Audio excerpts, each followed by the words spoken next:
Ladies and gentlemen, your attention, please. Welcome to Jimmy at the Crossroads, episode 81. On today's edition of the show, Jimmy Sengenberger.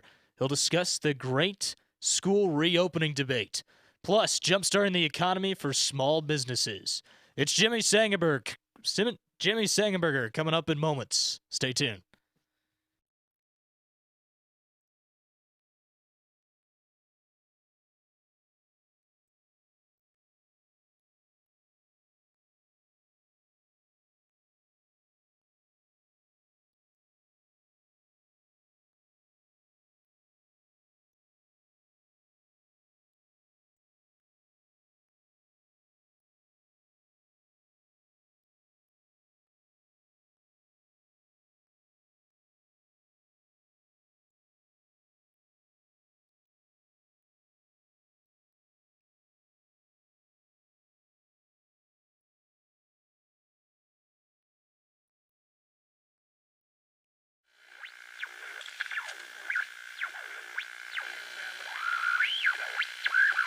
And that, my friends, is how America was made great once again. Breaking at this hour, Jimmy Sengenberger is currently at the crossroads of politics and economics. Radio broadcaster master, now the celeb on the web. He's the smarty of the party. He's in cahoots with the grassroots. Jimmy at the Crossroads brings you thought-provoking commentary, hard-hitting interviews, original satire, and the best bumper music known to man. Jimmy at the Crossroads! Gonna talk money, gonna talk politics, great for all generations. Oh, what a great mix, I said. Gonna talk money, gonna talk politics, great for all generations. Oh, what a great mix. I got Jimmy at the Crossroads, making sense out of nonsense. People want answers, they want to understand. They come to the crossroads and Jimmy gives them the plan. I said, gonna talk money, gonna talk politics, great for all generations. Oh, what a great mix. I got Jimmy at the crossroads, making sense out of nonsense. Come on, Jimmy, what you got?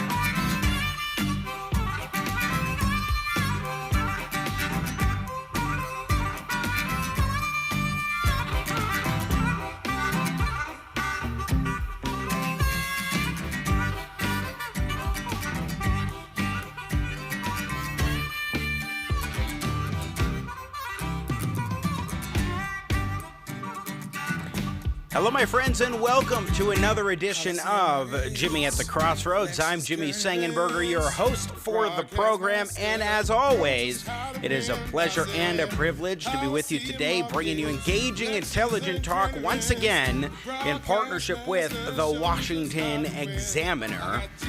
Thanks again for joining us on the show that, as the great Biff Gore sings, strives every day to be making sense out of nonsense. I am Jimmy Sengenberger, and I just want to remind you as we get things started that if you have not done so already, please subscribe to the YouTube channel, Jimmy at the Crossroads, youtube.com/Jimmy at the Crossroads, as well as like my Facebook page, Jimmy Sengenberger Media Personality, facebook.com/Jimmy Sengenberger Pro.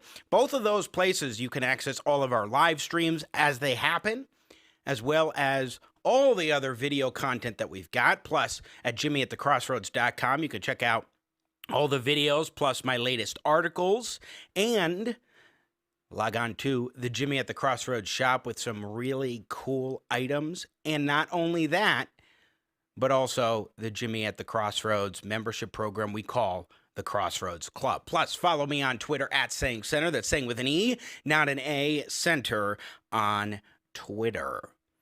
Plus, be sure to follow our friends at the Washington Examiner on YouTube, Facebook, Twitter, and of course at WashingtonExaminer.com.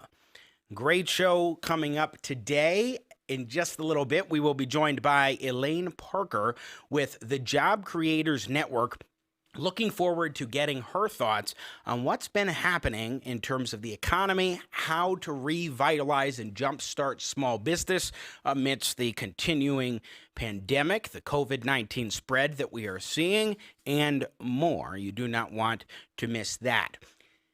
But first today, I've got some thoughts. There is a debate going on across the country right now. It's raging over whether or not to allow kids to return back to school in the first place, let alone how to do that in the best, most effective way. This debate is stunning to me because of all the research for decades that shows that when kids are absent from school, it hurts them dramatically. It harms students when they are not in the classroom, when they are not educated by teachers, because they have a time period gap in their learning and they are just freshly getting their brains into action, learning how to read, learning how to write, learning how to do basic mathematics. We know that children being out of the educational environment harms their ability to learn and to grow mentally, intellectually. By third grade, research shows it is critical that children achieve some basic reading skills. Imagine a student who finished second grade through some remote online learning, with their parents simultaneously working, even working from home, trying to help them through it, but schools maybe didn't take attendance, heck of a lot didn't. It's hard to teach a 7-year-old kid over the internet and keep their attention span going. Look, I've been into dozens of fifth grade classes of 10-year-old kids speaking to them about the U.S. Constitution. I may not have been a teacher myself, but I understand what it entails to captivate a classroom of 10-year-olds for an hour. And usually, I do have to say, keeping them participatory and quiet in terms of paying attention, but also very engaged and sometimes loud when we would have fun. But I digress. Bottom line is, it is not easy to maintain a classroom of kids in person.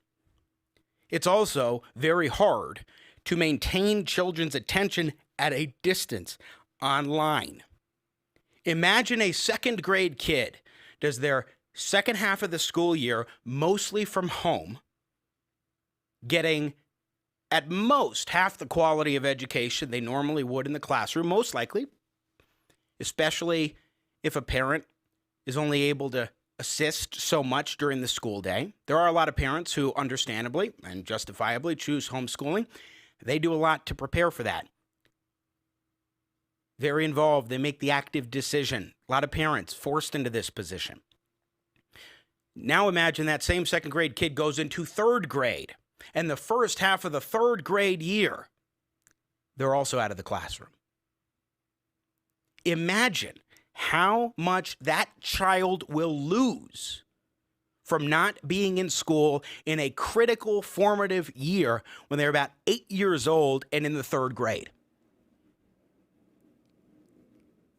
It could be tremendously negative with long-lasting repercussions. And that's not even to talk about some of the other consequences of being absent from a school environment.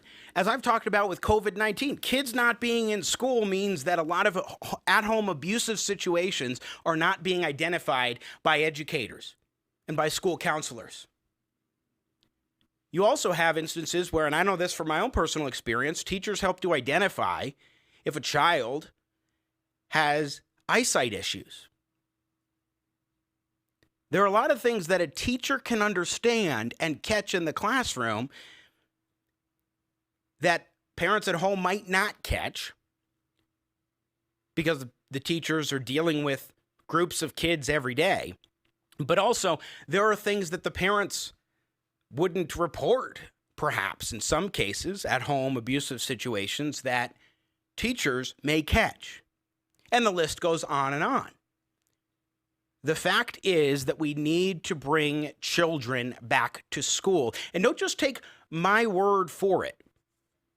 Let's listen to some top pediatricians as reported on MSNBC, of all places, in Cut 6. I'm surprised that MSNBC even allowed this story to air about a group of pediatricians across the country, 5 different pediatricians, they say randomly selected across the country, who were all advocates for children returning to school. And not just because of the classroom benefits, but because the likelihood of a child getting and spreading the virus, and especially being harmed from coronavirus, is very small. Take a look at this. As schools struggle with reopening safely, NBC News reached out to 5 top pediatricians across the country, a random sampling of doctors, to find out just how dangerous the coronavirus is for kids. Our experts agree most children don't get as sick as adults and that serious complications are rare. This has been a strange pandemic because usually for respiratory viruses, children are the first and the most substantially affected. And this has really been a flip of that, where it's our adults, and particularly our older adults, that have been more affected. In fact, kids only account for 2% of all cases. Doctors say they don't expect that number to significantly increase when schools open because kids don't appear to be good at spreading the virus. Are kids as good at transmitting the virus as adults? The data that's come out now seems to show that most transmissions occur from adults to adults or adults to children. The younger you are, probably the less likely you are to be able to transmit the disease. While many teachers are concerned about reopening school so soon, the 5 doctors we spoke to agreed. The benefits of being in the classroom far outweigh the risk of disease. But the key is to reopen safely. We are not seeing transmissions when we're following some simple guidelines. I think each school system is going to have to come up with their own guidelines because you can't just say that one city is just like the next. All agree guidelines should include rules for social distancing. Keep desks 3 to 6 feet apart and make sure desks aren't facing each other. Schools may want to consider holding gym classes outside. In your perfect world of sending kids back to school, what would you like seeing set up in those school systems? They should try to increase the airflow in the classrooms, try to distance as much as possible. I have been doing a lot of research looking into face masks. I don't think they're necessarily useful in elementary school children. They do provide protection, I think, for high school students. Would you let your kids go back to school? I will. My kids are looking forward to it. Yes. Period. Absolutely. Absolutely. As much as I can. Without a hesitation. Without a hesitation, yes. I have no concerns about sending my child to school in the fall. I would let my kids go back to school. Dr. John Torres, NBC News. Go back. There was a snippet. They all said yes. They all said yes. They all said yes. And the way in which he said that was, they all said yes. Like he's surprised. The Wall Street Journal has an excellent editorial out today where they point out the following, and I quote, according to the Centers for Disease Control and Prevention, 30 children under age 15 have died from COVID-19. In a typical year, 190 children die of the flu, 436 from suicide, 625 from homicide, and 4,114 from unintentional deaths such as drowning. But let's go to the flu, 190 children dying of the flu. This is very different from the flu. We know this. But 30 children dying out of millions upon millions in this country is one indicator that children are not deeply threatened by reopening schools, especially if you put into place precautions. Also, in terms of hospitalizations and deaths, Only 2 children under age 18 have died in Chicago. Fewer than were killed in shootings in a recent weekend. In New York City, 0.03% of children under 18 have been hospitalized for COVID, and 7.5 in 1 million have died. The death rate for those over 75 is more than 2,200 times higher than for those under 18. If we are going to say no, kids cannot go to school until we have a vaccine, until we have a cure, they cannot go into the classroom until certain high bars are met, we might as well stop parents from driving their kids or allowing their kids to go swimming. Or even after the pandemic is gone, because of the flu, we need to stop sending them to schools.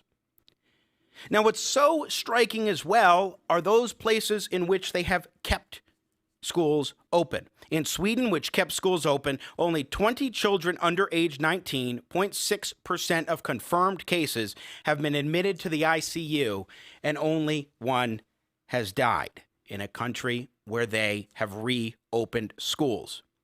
Now, teens do appear to be more infectious, the Wall Street Journal editorial board notes, yet schools that have reopened in most countries, including Germany, Singapore, Norway, Denmark, and Finland, haven't experienced outbreaks. Some schools in Israel had outbreaks last month after class sizes were increased, but most infections were in both teachers and students were mild. Mild infections. Then Betsy DeVos, Secretary of Education, whom I have, and I think this whole crisis reaffirms it, called the best Secretary of Education we've had since Bill Bennett in the 1980s. But Secretary DeVos has been blasted for saying we need to focus on reopening schools, but not providing specific guidelines on how to go about it, and saying this is how you need to go about it. Let's go to cut 3, where she's pressed a bit by Dana Bash on Sunday's State of the Union on CNN about local judgments in reopening schools. So you're right. The AAP has said that the goal, of course, is for children to be back in school, but they also signed a letter saying schools in areas with high levels of COVID-19 community spread should not be compelled to reopen against the judgment of local experts. And it sounds like what you're saying is you, as the Secretary of Education, you are compelling schools to reopen regardless of what's happening. No, what we're saying is that kids need to be back in school, and that school leaders across the country need to be making plans to do just that. There's going to be the exception to the rule, but the rule should be that kids go back to school this fall. And where there are little flare-ups or hot spots, that can be dealt with on a school-by-school or a case-by-case basis. As the Secretary of Education, should schools in the United States follow the CDC recommendations or not? Dr. Redfield has clearly said these are recommendations, and every situation is going to look slightly different. And the key for education leaders, and these are smart people who can figure things out, they can figure out what is going to be right for their specific situation, because every school building is different, every school population is different. If you have an elementary school or a middle school, or you have a K-12 campus. That's completely understandable, but what I want to know is if the federal government is all on the same page. As the Secretary of Education, should schools It's very follow much the on the guidelines same of the page. CDC? Kids need to get back to school. They need to get back in the classroom. Families need for kids to get back in the classroom, and it can be done safely. Well, there okay, are guidelines that are very clear, and also very acknowledging that situations are going to be different. But the rule has got to be that kids go to learn. She's so right. And here's the thing about Secretary DeVos that the left just cannot understand. She's not somebody who actually comes into the Department of Education and says, hey, we're doing this across the country. This is the exact way that it needs to be done, and we're going to move forward with it. She doesn't have the ideology of top-down government control from the federal level, preferring that states and local communities have maximum discretion in a wide swath of areas, in the vast majority of areas.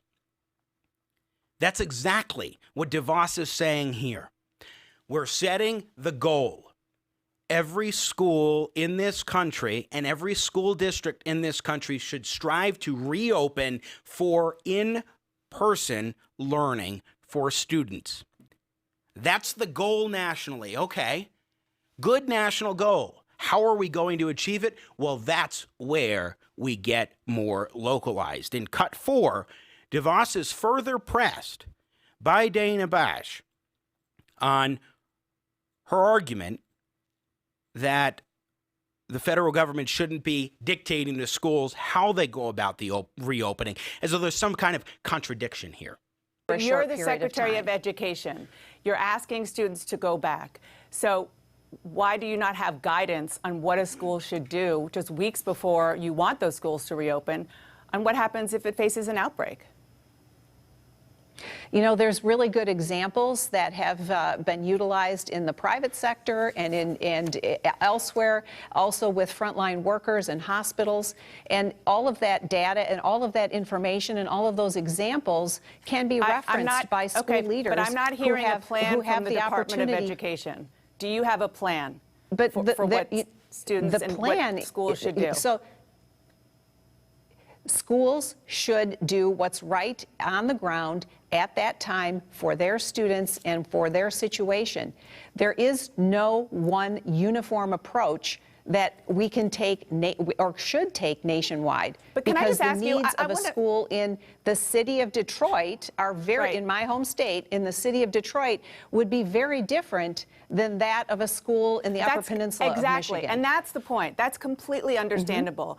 But you are arguing over and over that they should handle this on a local level, but at the same time, as the Secretary of Education, you are trying to push them to do a one-size-fits-all approach, which is go back and reopen schools. You can't have it both ways. She's not having it both ways. Dana Bash isn't listening, isn't paying attention to what U.S. Secretary of Education Betsy DeVos is saying. She is saying not that there's a one-size-fits-all approach. In fact, no one uniform approach. That's the language that DeVos used there. No one unified approach. Yes, at the federal level, they are insisting that the goal needs to be, and they should, to reopen schools, especially when you have teachers' unions in this country who are advocating insane ideas for reopening. For example, let's go to Los Angeles, California. They want to defund the police and reallocate funds and push for Medicare for all in order to reopen schools in Los Angeles. What does that have to do with COVID-19? There are any number of reasons why one could understandably be concerned about sending kids to school and reopening. Defunding the police, Medicare for all, not one of them. They are essentially holding students' education hostage in Los Angeles, California. If you have local school districts that have unions who are insisting on that, then you do need some sort of guiding post saying, yes, you need to focus on reopening schools. You need that guidance from the federal government, but then allow each local community to make determinations. For example, I am here in Colorado, and one of the major school districts in Colorado is the Cherry Creek School District.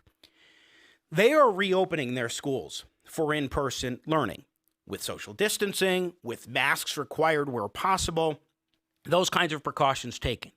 But they're also telling parents, you do not have to send your kids back to school if you don't want to. If you want them to be taught remotely, let us know. Let's get a head count for the number of kids, particularly the first semester.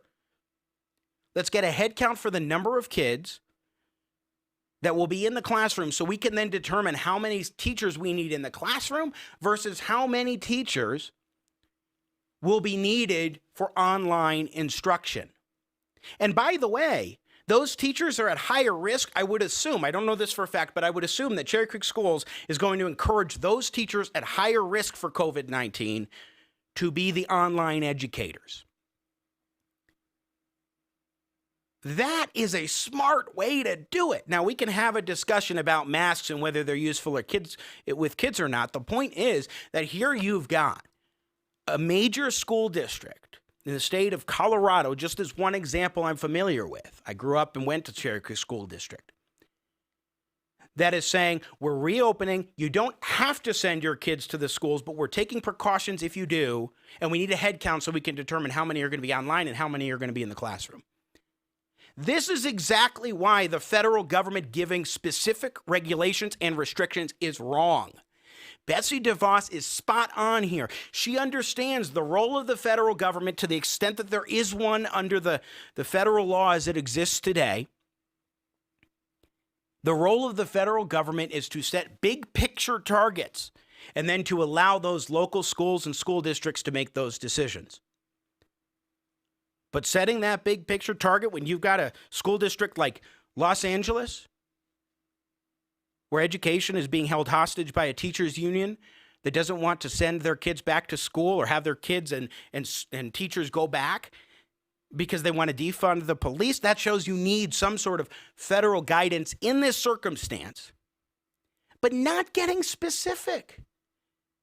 And they haven't actually put forward a plan to compel school districts to bring their students back to start up school yet.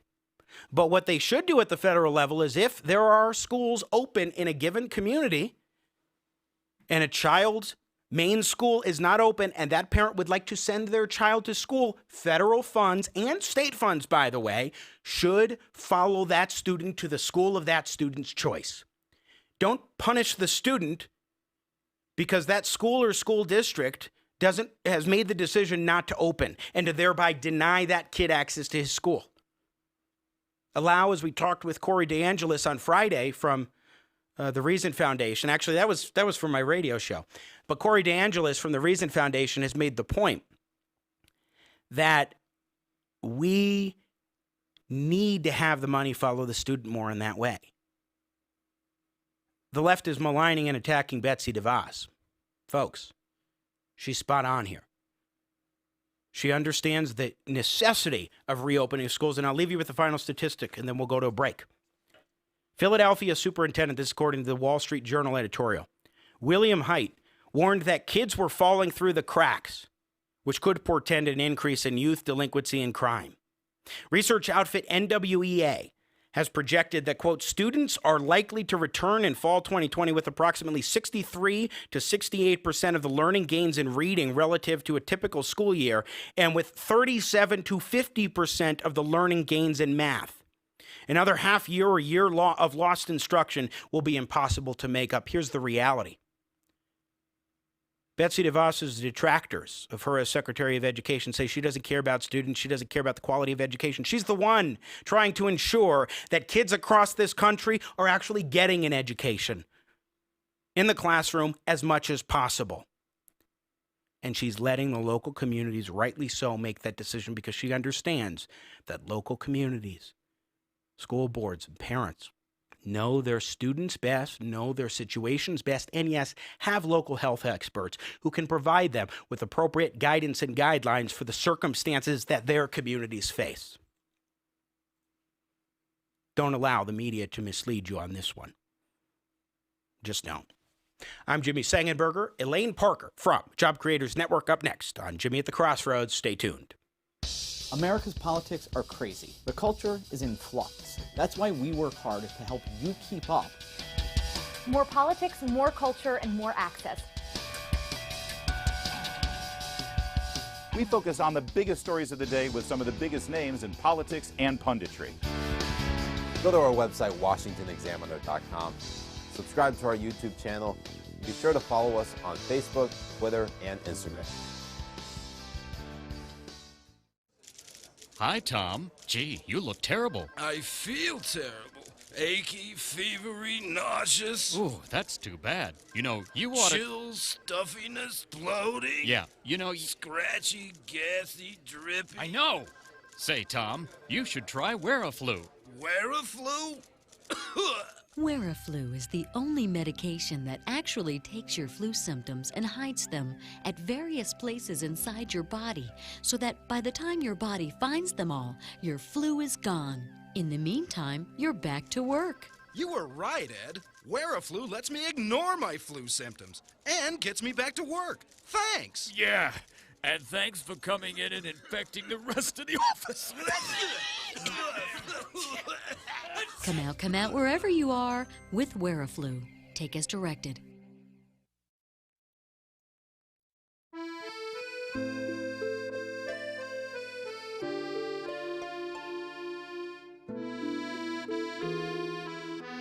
Safe, unsafe.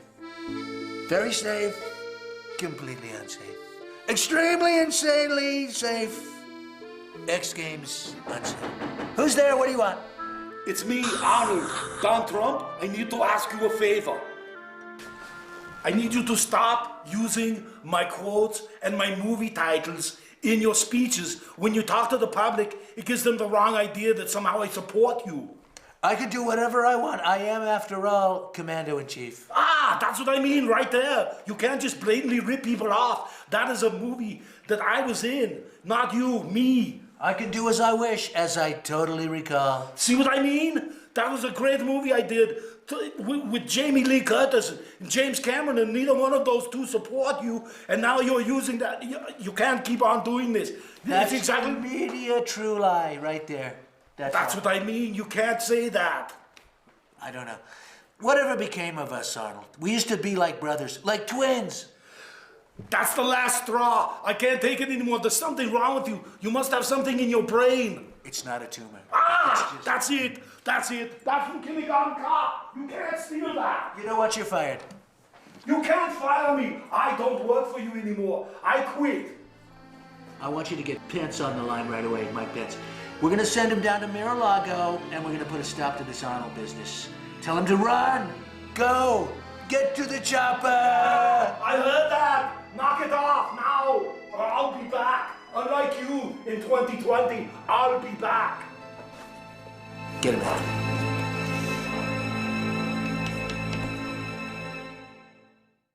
Breaking at this hour, Jimmy Sengenberger is currently at the crossroads of politics and economics. Are you all right with being a shark maverick? Was it okay to team up with you? I'm good, man. We're a part. It's a partnership. We're like this, Jimmy. I got you. I got Jimmy at the crossroads, making sense out of nonsense.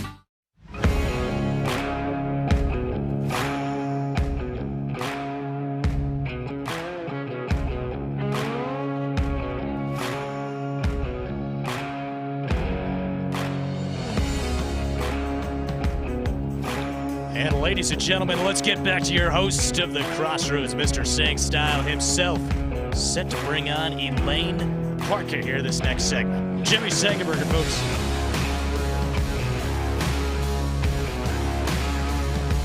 Welcome back indeed to Jimmy at the Crossroads. I'm Jimmy Sengenberger, coming to you in partnership with the Washington Examiner.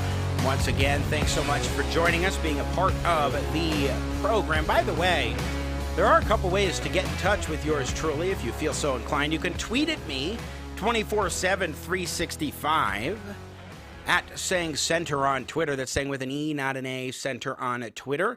You can also log on to jimmyatthecrossroads.com. There's contact information there in addition to the coolest shop you'll find anywhere, the Jimmy at the Crossroads shop and the Crossroads Club membership program. Plus, you can go to jimmysengenberger.com, my website. Log on there and go to the contact page and message me that way. Remember, there's no A, there's no I, there's no U in Sengenberger. It's all E's all the time. Once you know that, Sengenberger is easy. So in the last segment, we spent a lot of time talking about reopening schools, which, by the way, I didn't mention this before, but is important to bringing the economy back so that parents have a place reliably where their children can go during the school day later this year. But with that said, what is the current state of the economy, particularly for small business? Where are things at? What needs to be done in order to jumpstart small business and the economy?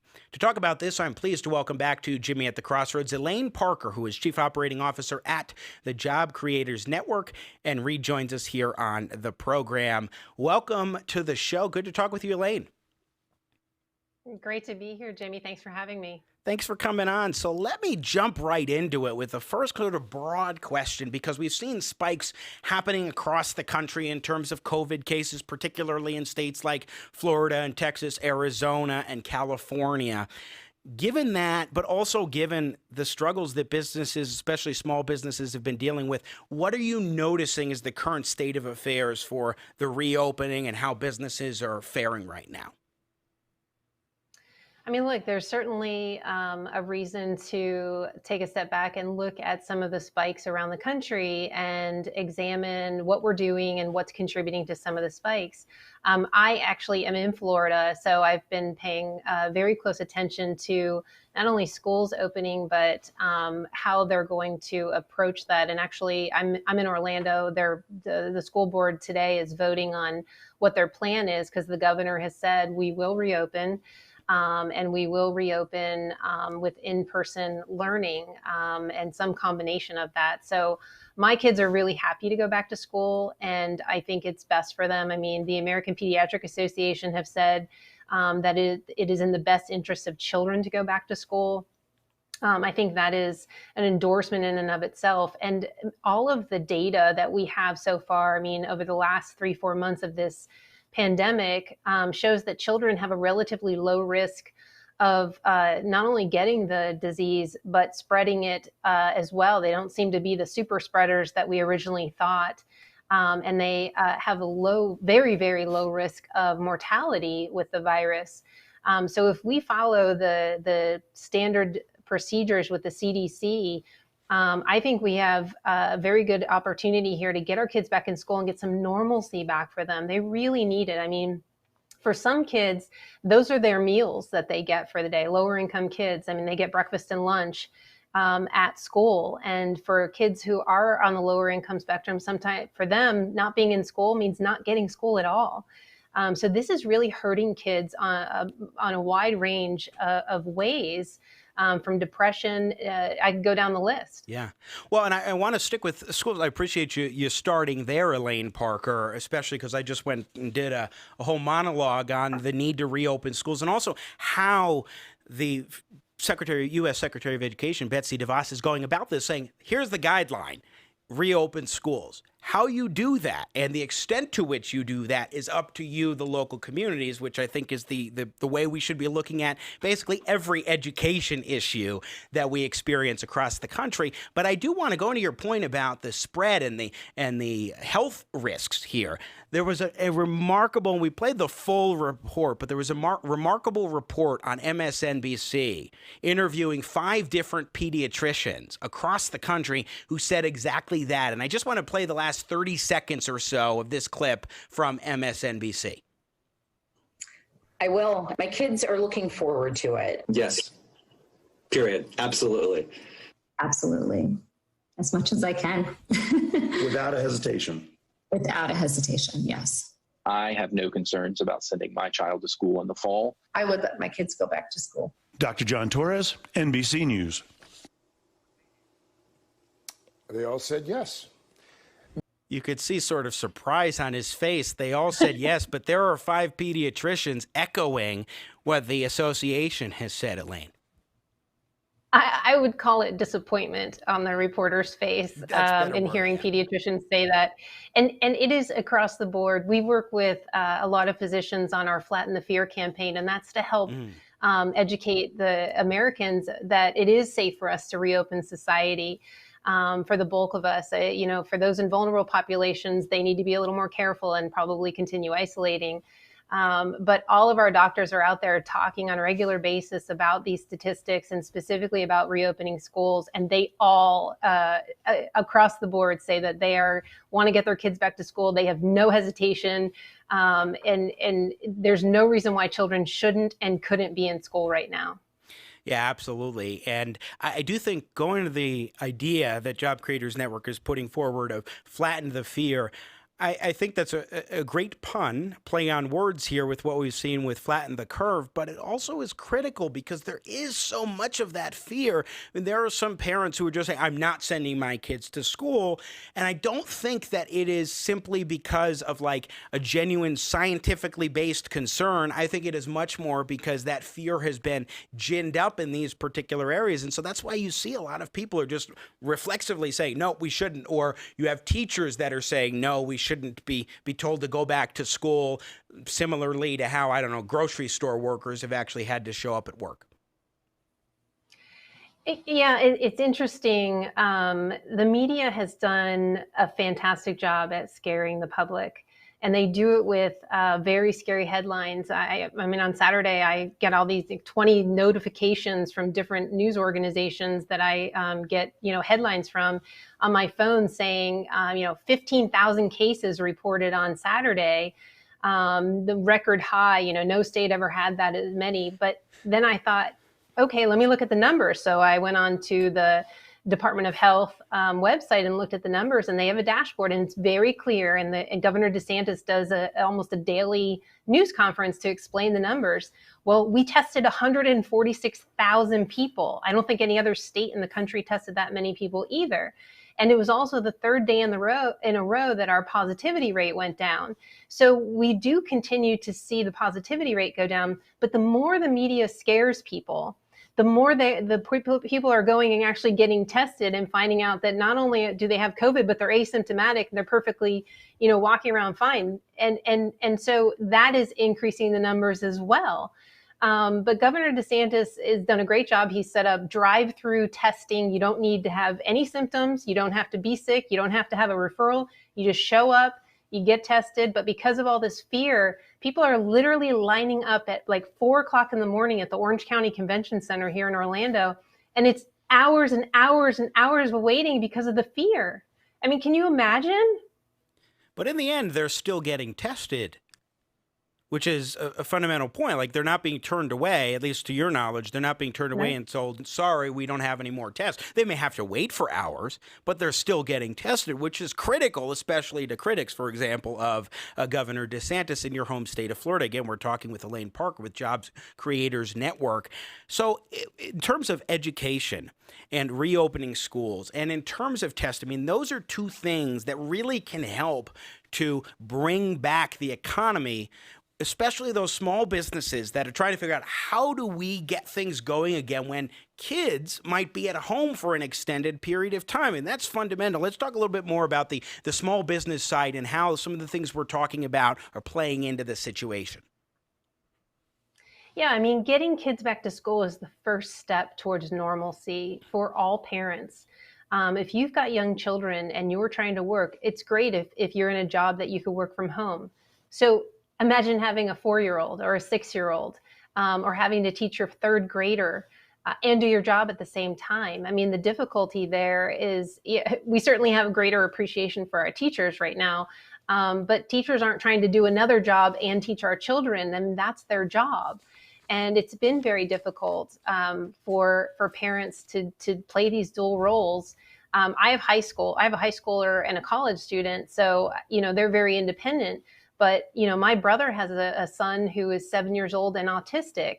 And by being at home and not being able to attend his special needs classes, he's regressed. He can't do online learning, distance learning, like a mainstream school child can. He needs that in-person engagement with his teachers. Fortunately, he's in Georgia, and Governor Kemp, just like Governor DeSantis, has been very aggressive in, setting guidelines and reopening the state. And so he's gotten back to school, but he has regressed. And that's a big deal for a 7-year-old at his stage of the game.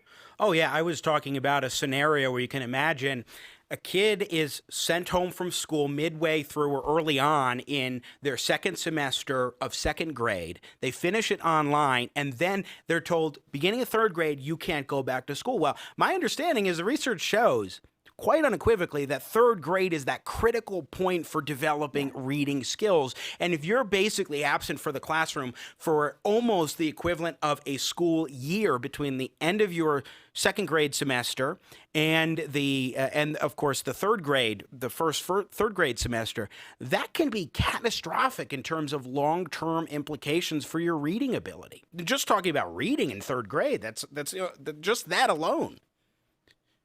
Yeah, it's been a while since I've had anybody in third grade in my house, but that was the pivotal year for reading, and that if they didn't hit certain benchmarks, they were held back in third grade. So it is a very important year. And look, every year is important for these kids. Normalcy is important for these kids. Sports, extracurricular activities. My daughter dances. You know, she's on a dance team at school, and she's part of the leadership of the team. And she's missing all of that, and they missed all the recitals at the end. And there's just there's such a huge societal cost to what is being done, and the fear that is being instilled by the media and driven, by some governors who want to keep their state shut down. You know, I'm sorry for California and what the governor has decided for LA County, because those kids are going to be very much. They're going to lose this year of school, another at least half year of school. And that's very unfortunate for them that the governor is not putting these children first.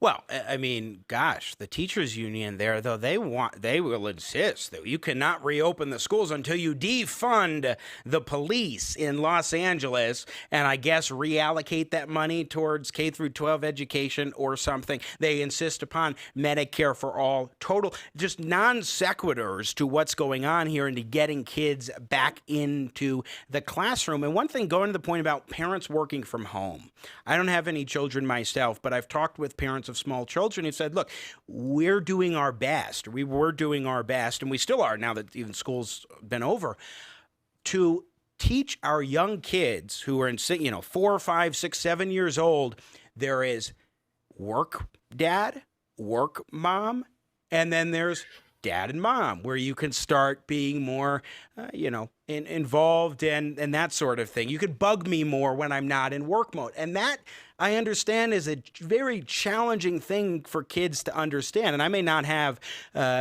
children of my own, but for many years when I was in high school and middle school, I babysat, and I also ran an educational nonprofit where I was in dozens of fifth grade classes teaching the Constitution to 10-year-old kids. I at least have a better sense than some of the talking heads who may not have children of their own. But I think these are some important things to keep in mind. So my kids are upstairs right now trying to be very quiet, but they're teenagers, so they can figure it out a lot easier than a 7-year-old could. Right. So yes, all of those challenges exist for everybody. And I've been on more Zoom calls where you've got, a little person running behind or a dog barking in the background. 3 interview guests that have been interrupted by little kids. Adorable, makes for great, televised content, but still. Yeah, I mean, all of those challenges, and it certainly shows that we're all human, and we all have a life and all of that. I've been on a couple Zoom calls where I have one doctor in Kentucky as part of the Flatten the Fear campaign, and her son, I think he does it on purpose. He's 11. He seems to get right behind her and wave at the camera.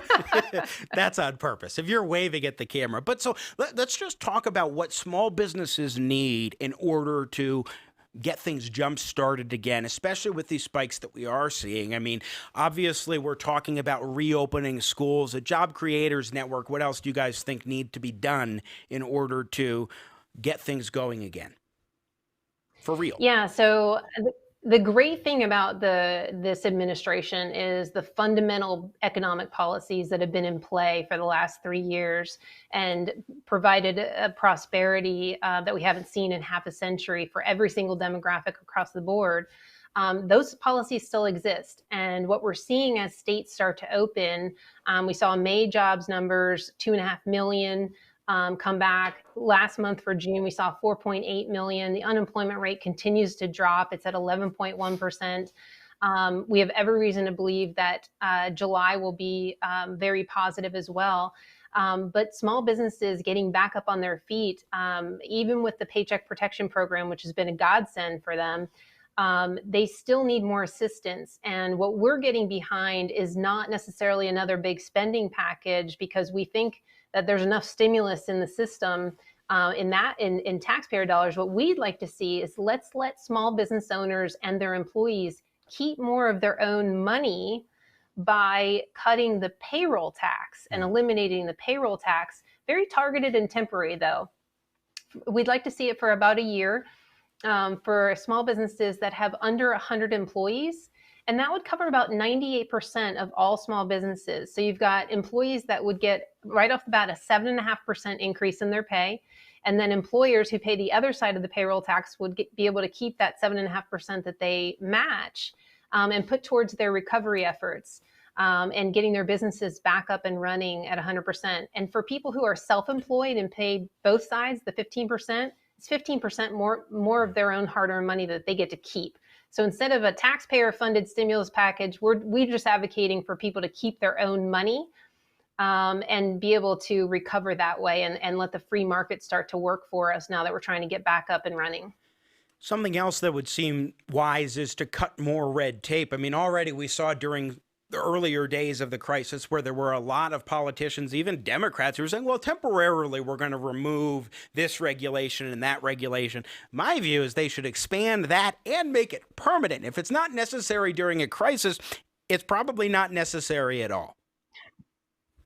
I mean, that's a great point. And there's been an extraordinary amount of red tape cutting by President Trump during the pandemic. And we certainly support if you didn't need it during a pandemic, you don't need it at all. But that's one of the least told stories about this administration is the regulatory relief that the administration has brought to small business. It's probably been as powerful, if not even more powerful, than the tax cuts because it has just unleashed small business in a huge way. And you think about it, small business owners are the chief cook and bottle washer. I mean, they do everything. They don't have floors of lawyers and accountants to help them navigate all the regulatory red tape burdens that large corporations have. They have to do it all themselves. And that takes resources away from the primary thing they want to do, and that's run their business. So to cut these regulations, and the Trump administration, when they came in, promised for every new regulation they'd cut 2. Well, they did one better than that. For every one new regulation, they cut 4. So that's a pretty good track record. Yes. And we would certainly support keeping the regulations they cut away, because we don't need them to come back. Yeah, but even some Democratic governors around the country had at least temporarily cut certain red tape points as well, which I found pretty interesting and certainly helps make one wonder, well, okay, if you think during a crisis this regulation should go, why don't you think it should just go all together at all points in time? So it's certainly something to keep in mind. Something else, Elaine Parker, and just a couple minutes left with you, again, our guest, COO at the Job Creators Network, that I want to talk about, and I've talked with Alfredo Ortiz, president of JCN, before about this on the show, liability. There is a concern of business owners across the country. How do we handle the liability issues and so forth? What have you guys been talking about in that regard? So we would like to see federal action to shield businesses from liability as it relates to COVID. As these businesses start to open, if it's clear that they're following guidelines and they have policies in place for sanitizing, keeping their employees safe, and keeping their customers safe, the reality is this is a very contagious virus. It is more contagious than the flu. Although it's showing to not be as deadly as we thought, and more along the lines of as deadly as the flu. But if they're following these guidelines, we would like to see some liability protections there, because the trial lawyers are swarming, and small businesses, they've already taken just such a hit during this pandemic to then be sued because they have an employee get sick or a customer get sick. It's just, some of this is just out of our hands. I mean, this is this is a black swan event. I mean, we're probably never going to see this kind of event happen in our lifetime, but we've got to protect these small businesses. They just can't take another 1-2 punch. Yeah, one thing, though, I'm curious about in terms of the federal legislation, this seems like something more easily done at the state level. Is this like federal legislation perhaps to encourage states to make some changes, or what might it entail? Well, we're seeing some states have taken the initiative to move forward and pass some liability protections, Georgia, Iowa, and most recently North Carolina. But there's not enough movement at the state level by other states. So if we saw federal protections across the board, we think that would not only simplify it, but keep it consistent across the board. So if you're in the restaurant industry and you're following the restaurant industry guidelines to keep your employees safe and your customers, and you know that as long as you followed these guidelines, the federal law protects you from liability concerns, that would be a huge relief to small businesses. And finally, Elaine Parker, what's one thing about small businesses in this pandemic that you don't think people are talking about nearly enough? I think that people are not understanding the challenge behind sort of that balance of keeping their employees paid. The Paycheck Protection Program has been helpful, but especially I've used, for example, restaurants again. So if restaurants are still only at a 50% capacity because of their local governments, and they can't have 100% capacity coming in. And even with the social distancing, that limits their capacity anyway, because they've got to take tables away. It makes it difficult for them to be fully staffed up. It makes it difficult for them to pay their rent. And so it still is very challenging for these small businesses that are trying to get up and running to be 100% on one side with their expenses, but they don't have 100% on the revenue side. Yeah, that makes perfect sense. Elaine Parker, COO at the Job Creators Network. Thanks for sticking around with us today. Really appreciate your time. Thanks, Jimmy. Thank you. Once again, Elaine Parker, COO at the Job Creators Network, joining us here on Jimmy at the Crossroads. And one thing I want to throw in, going back to the earlier discussion about reopening the schools, remember that each school district can go about this in a different way. And that is critical to making this happen successfully. That is it for us today here on Jimmy at the Crossroads. Tomorrow, be sure to tune in for the Washington Examiner Wednesday broadcast of Jimmy at the Crossroads. And what we're doing here is we're going to be talking with Emily Larson, who's breaking news reporter at the Examiner, and we're going to discuss a few different topics of conversation tomorrow, including what's going on with the mail-in ballots and some of these issues and questions about maybe delays in finding out who's president of the United States is something. We'll see what happens from there with Emily Larson tomorrow. But be sure to tune in then here on Jimmy at the Crossroads. Please subscribe to the YouTube channel, youtube.com/Jimmy at the Crossroads. My thanks to Elaine Parker, the Jobs Creators Network, as well as our partners at the Washington Examiner. Nathan Matoush, working the Matoush magic as producer extraordinaire. To you for watching, subscribing, joining, and more. We'll be back tomorrow. Enjoy the day. Stay well, stay healthy, stay smart. And as always, may God bless America.